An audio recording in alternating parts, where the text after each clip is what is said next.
তোমাকে কিছু কথা বলি, শোনো।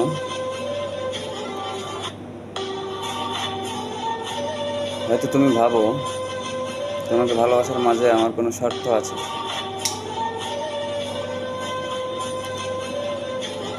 তোমাকে ভালোবাসার মাঝে আমার স্বার্থ হলো তোমাকেই পাওয়া, এছাড়া আর কোনো স্বার্থ নেই।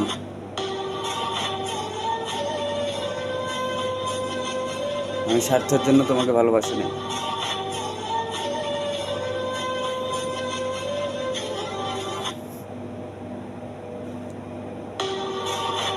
তোমার হাতটা ধরেছি তোমাকে পাওয়ার জন্য, সারা জীবন তোমার সাথে কাটানোর জন্য। এখানে আর কোনো উদ্দেশ্য নেই।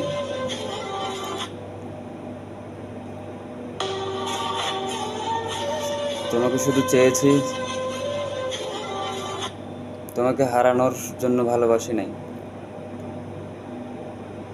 তোমাকে শুধু চেয়েছি, কারণ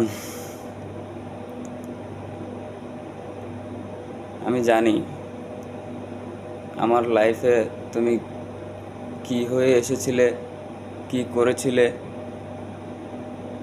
কতটুকু করেছিলে,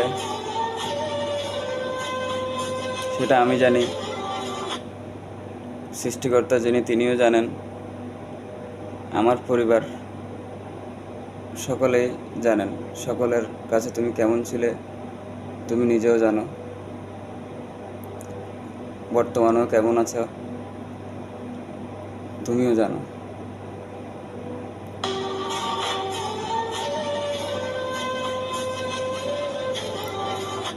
হয়তো ভুলে গেছো কি করেছিলে, কিভাবে এসেছিলে, কি করো নাই আমার জন্য, কি করেছিলে, কি বলেছি আমি, কি করো নাই তুমি।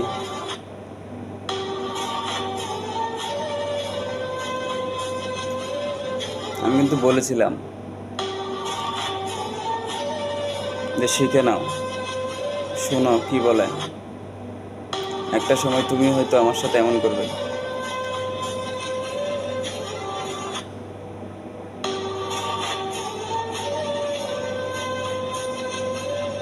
আমরা তো অনলাইনে থাকি, অনলাইনকে অনেকেই খারাপ বলি। অনলাইনে আসলে অনেক কিছু শেখা যায়, অনেক কিছু বোঝা যায়।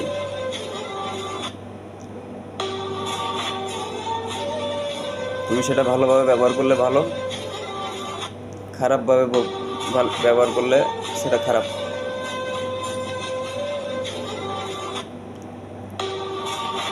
আমার আগের কথাগুলোর মাঝে হয়তো তোমাকে আমি বলার চেষ্টা করেছি,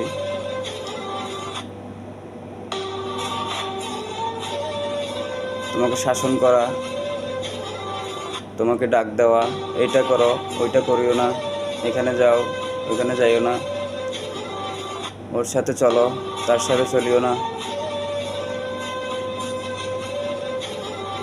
তবু অনেক মিথ্যা বাহানা আমার সামনে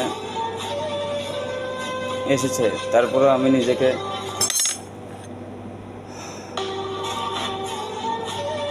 গুছিয়ে রেখেছি, বুঝিয়ে রেখেছি যে না থাক, সে হয়তো বুঝবে আমি তাকে কি বলতে চাই।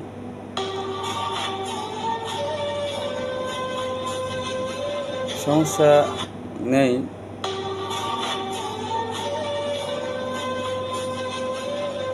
হয়তো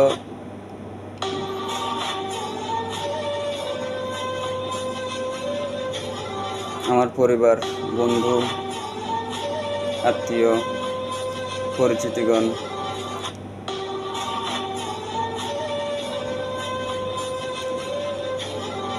তোমার অবস্থান যখন আমার মাঝে ছিল,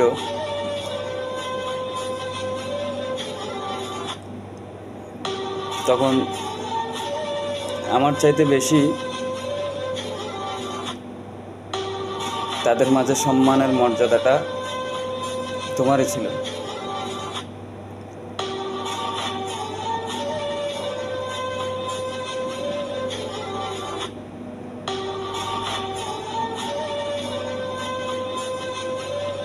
যাই হোক,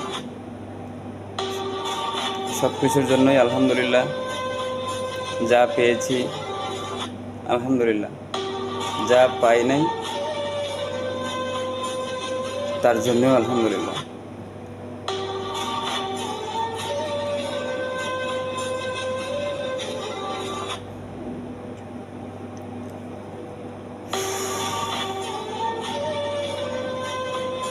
শুধু দোয়া করি, করব, করে যাব। ভালো থেকো, যেখানেই থাকো ভালো থেকো।